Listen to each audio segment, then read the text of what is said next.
Good morning, everybody. Thanks for taking the time out to join me. I know, look, Zoom fatigue is one of those real things. It's becoming a known topic. It's changed our language, and like I love language, and it's one of the things that I really get excited about.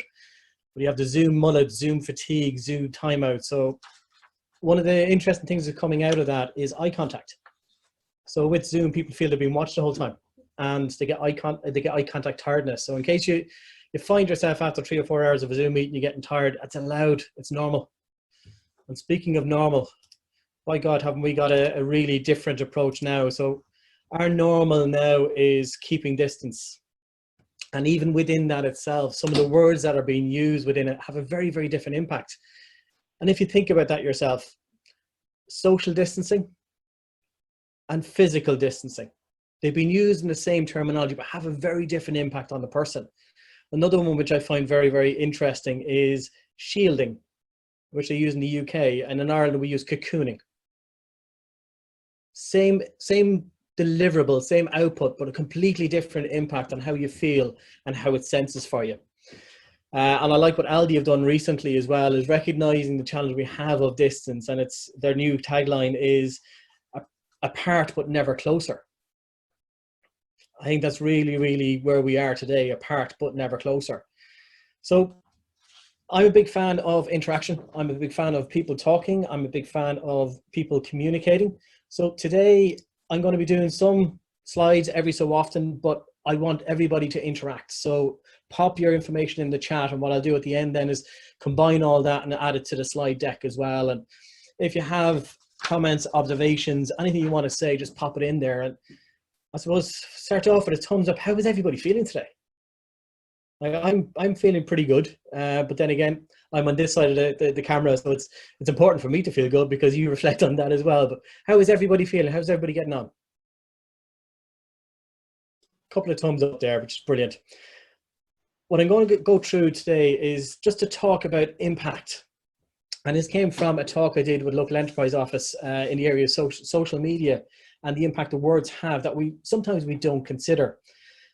Before we get into that, one of the big impacts that we're starting to see, and which is going to impact us as coaches, as therapists, as people dealing with people, is the impact of COVID and the impact of isolation.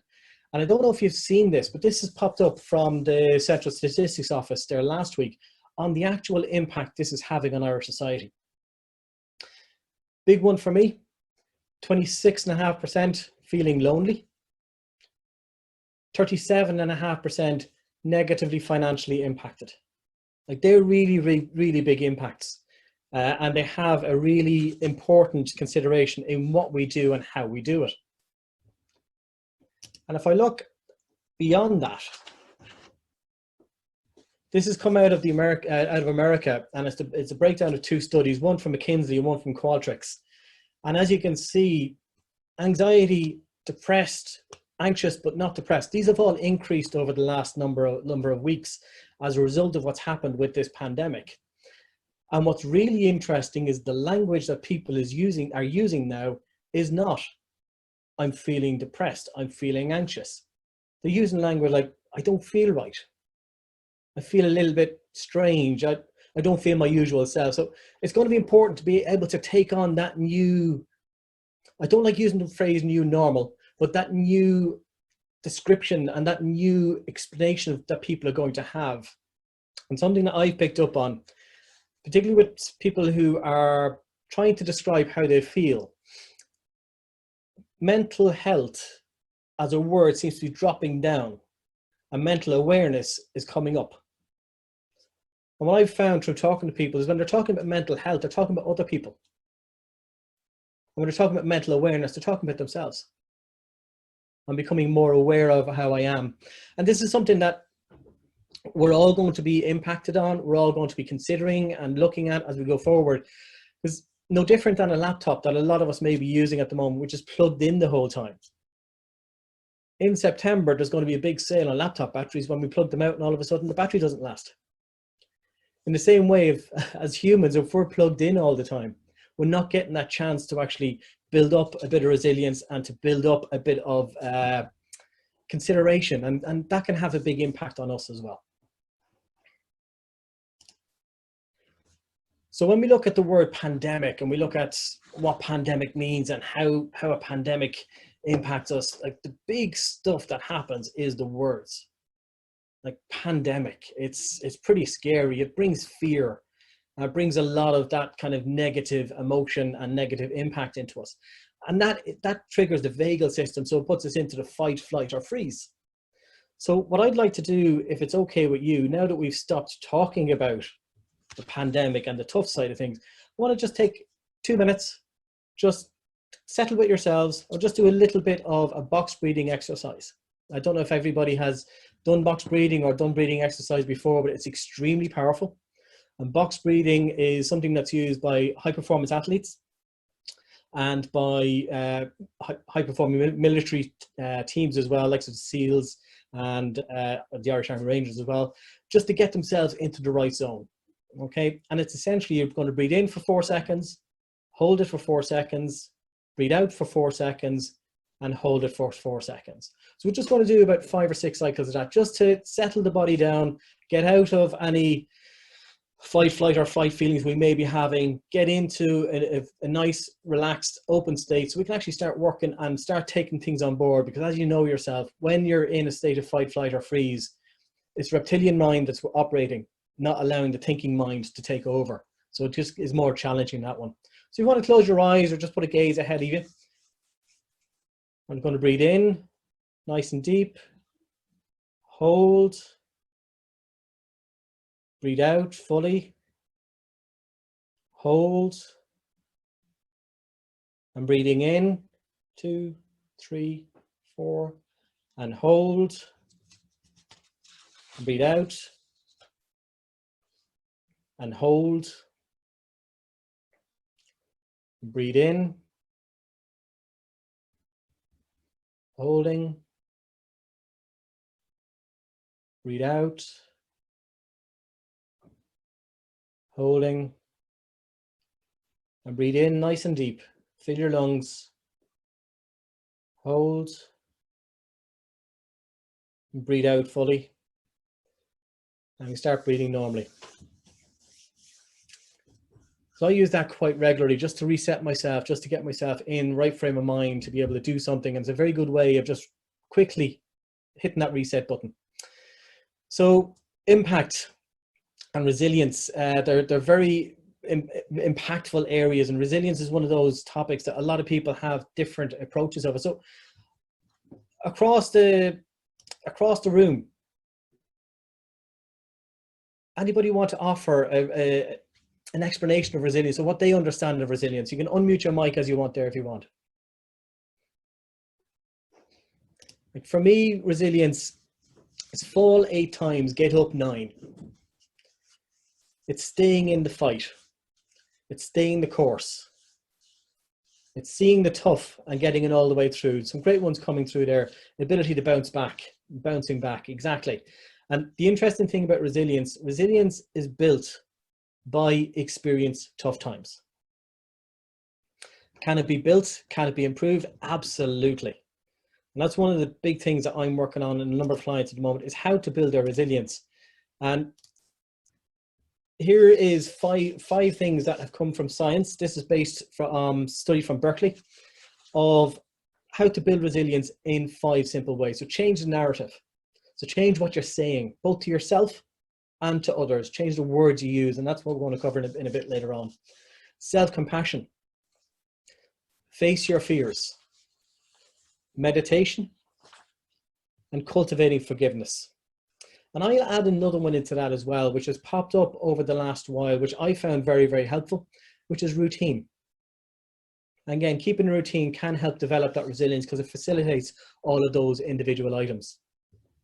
And for me, the strongest part and the most important part of those areas is talking to yourself and talking to others.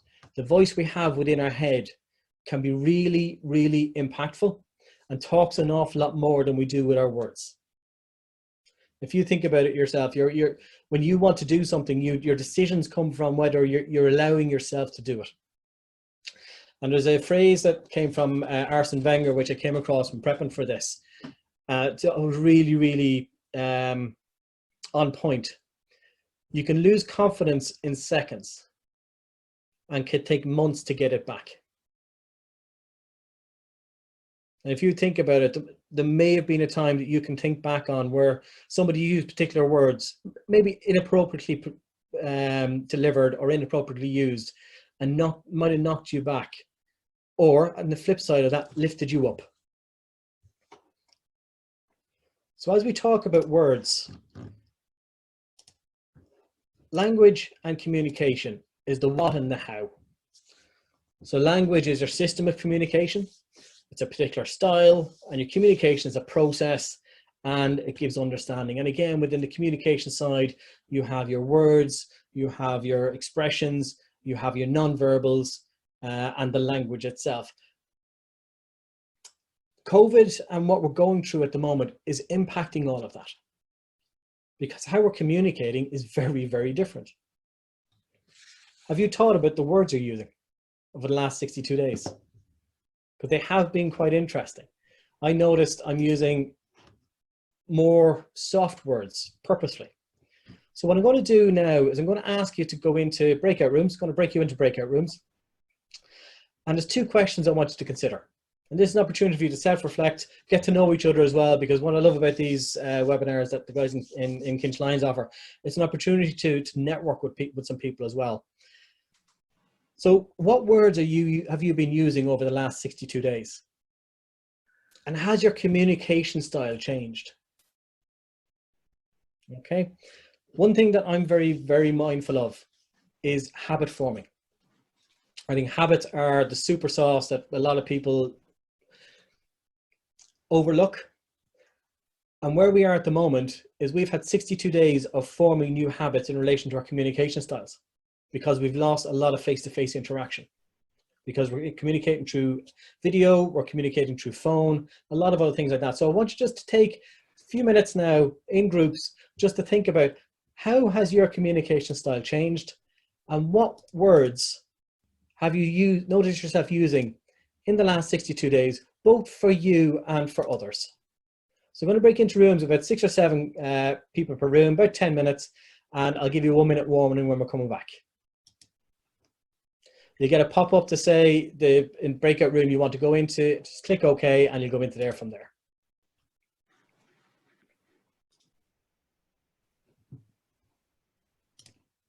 And we think about how we're interacting with people.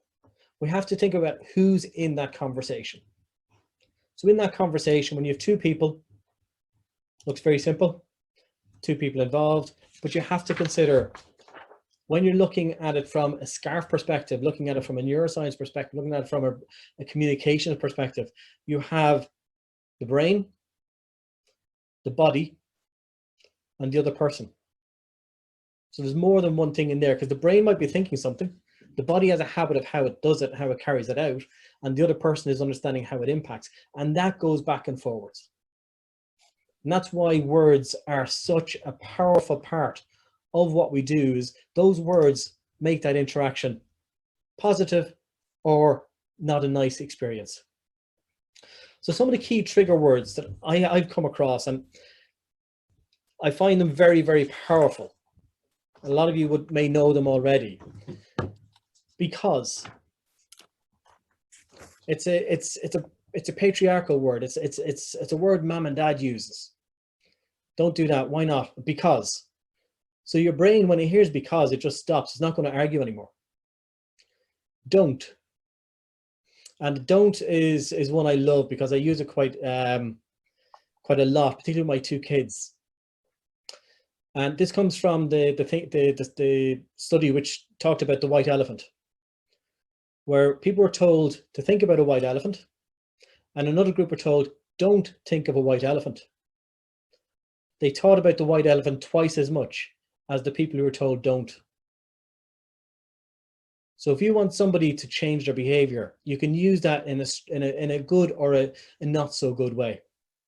Don't touch that. They're going to touch it. We've seen it with Bart Simpson. Hits the buzzer all the time. 2 ones that are really important for me are but and. When you put but into a sentence, it makes the part of the sentence ahead of that disappear. But going back to habits, and the great thing about habits, if you have a small habit that works, you can put another habit over it that works really, really well. And the best way to do that is the word and. I'd like you to think of this, and at the same time, do this. It's a great way of called layer stacking, and making all those little wins build up to big wins. Great one, must. I'm not a fan of it, but a lot of people use it. I must do this, I must do this, I must do that. And I hear with clients who are coming into coaching for the first time, and they don't understand, and they're not fully clear on how to use their language and their words. And I try to reframe that and say, okay, well, you must do that. What will you do? It's more deliberate, it's more clear, and it's more on point. Why is an interesting one as well, and I've done a lot of reading on it recently. Why can have quite an impact on people, because they can see it as blame. And I think the why is how it's framed. Why are you? Why do you? It's looking at trying to bring in a blame culture, so it can be a bit of a challenge. Whereas if you flip that round and say, why does that happen? You're taking it away from the person, you're depersonalizing it, and it has a much more impactful action. The two most powerful words, I am. I use that quite a lot, and I say, just finish this statement, I am. And it just gives great ability for emotion to come through rather than the words. So it comes from the heart, it comes from the visceral part rather than the brain. And on the developing things, two really, really powerful ones. And I did a video about it a couple of weeks ago. If and then. So if this happens, then I will do this. It's also seen in a lot of computer language. It's Boolean talk, where if this occurs, then do this. It's a great way of actually just getting through any fog of disconnect or any fog of people wanting to be involved in something, and says, if this happens, then do this. Very clear, very simple. And my third most favorite word, again, another 3-letter word, yet. It can be a breakthrough word, and it comes out of Carol Dweck brought it up in the book Mindset. We're trying to develop a growth mindset. One of the most powerful words is yet. Oh, I can't do that yet. It allows the brain to say, okay, I'm not going to stop, but I will go forward and do it a bit more.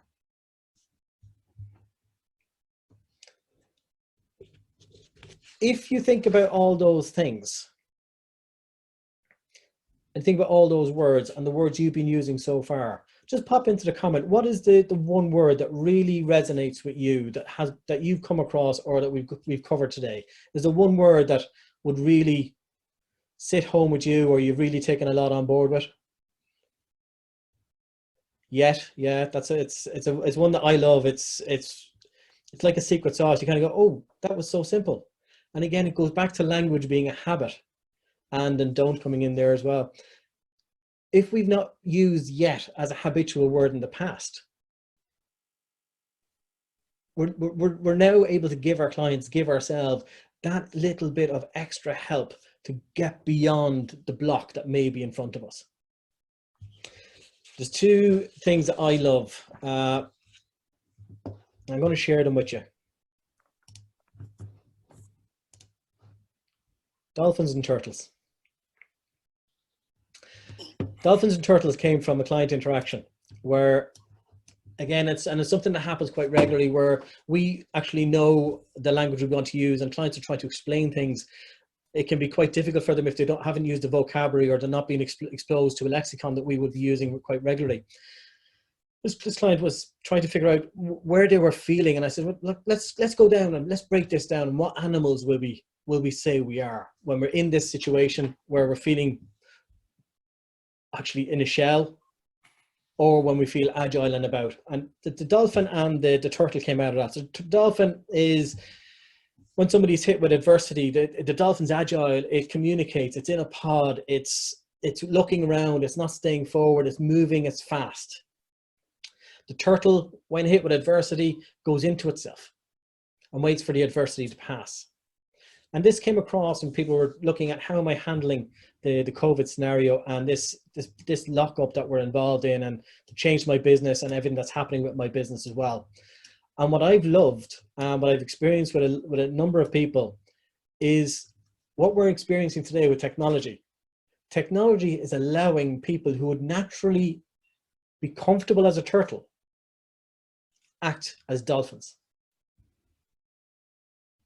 So it's allowing people to move out of their shell, to move forward, to communicate, to engage in a way that they may not have done so before.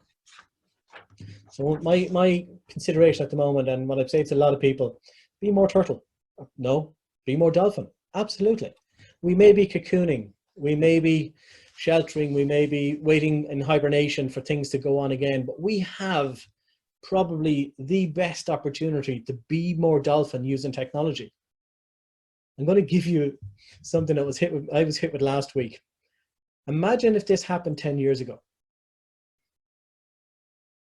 We'd all be using Nokia 6310Is. There'd be no daily updates on Sat TV. We wouldn't be here talking today. It'd be a completely different scenario. So it does really allow us to put forward a new paradigm of moving forward. So we are all, because we're here today, we are all acting more dolphin. One thing I think about, and it's language and the impact of language. And I'm just going to pop this up without saying anything, because I think it says an awful lot in itself. And I want you to think about the language in yourself.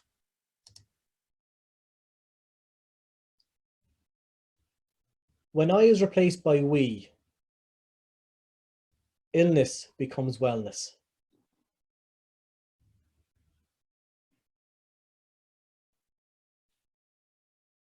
So if you think about that, and just take a couple of seconds to pay yourself forward. You've gone through this, we've understood a lot of what language is, how we think of language, we now understand what impact that has on the people around us, not just our clients, but also our family, people we're interacting with. In the next week, I will, and just take 2 minutes there to finish off that statement. Just remember, language is a habit. And what you're going to do is in the next week, you're going to do something that's going to adjust your habits to serve you and other people an awful lot better. And that's the great thing about these webinars and about attending these sessions, is we're all learning, and it's taking that 1 or 2 nuggets away that allows us to be better at what we do as people, but also as business people. And like one of the comments I heard in there was one of the guys was involved in crisis management and understanding the area of VUCA. When VUCA is a 4-letter acronym that was used by the military until about 6 weeks ago, when everybody understand that VUCA is now volatile, uncertain, complex and ambiguous. It's a completely different world we're in. But again, it's also a completely different opportunity that we have to leverage that and to really push it forward.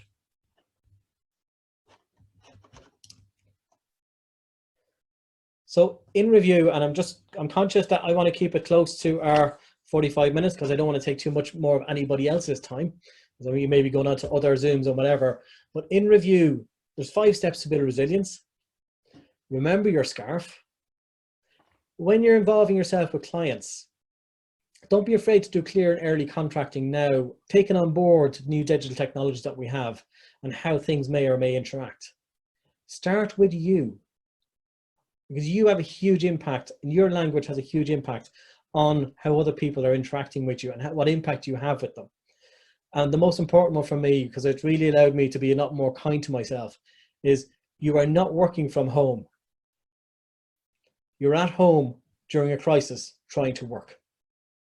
And that's not my one. I won't take credit for that because it is a fantastic one. That came from the site lead at Takeda Pharmaceuticals. And it's one that really, really resonated for me. So looking forward to next week. Billy, who I see on the call here, is going to be delivering a talk on transformational leadership, key capabilities for uncertain times. This is 11 o'clock next week. And from my side, I'll just say thank you. And if there's anybody who wants to unmute and talk away, there's no problem at all. And thank you very much for your time. I really appreciate it. And to Julie and the guys at Kent Lions, it's been fantastic. Thank you, Stephen. I really enjoyed today. Really, really a lot of takeaway, and especially the music at the beginning still playing in my system. So I appreciated that. It's the small things to get you set up, and again, it's the reason why I put that in there, and it was a good suggestion from Julie to have music at the start, but also it gets you going. It starts you moving. And a lot of what we do at the moment, we're in one place. So even before you start to do something new, get out, have a walk, stamp on the ground, just do something different to get motion into it. Really, really enjoy, Stephen. So thank you very much. Thank you very much, everybody. Bye, everybody. Thank you very much. Thanks so much. Take care. Bye now. Thank you. Bye, everyone. Thanks very much, Stephen. Thank you so much. Thanks, guys.